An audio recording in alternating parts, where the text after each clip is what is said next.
For a student to log into myBlueprint, follow these steps.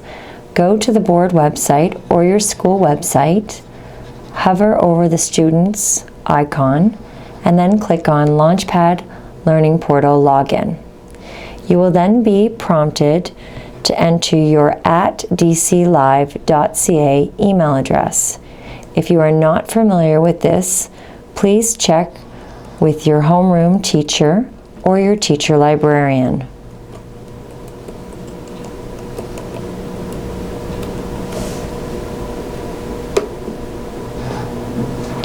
Now you are asked to enter your password.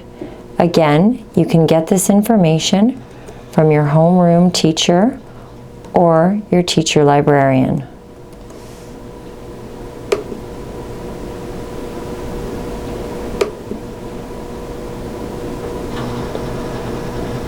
Now you are logged into the Launchpad Learning Portal.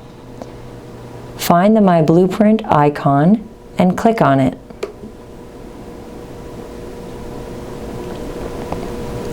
Click on the school account login.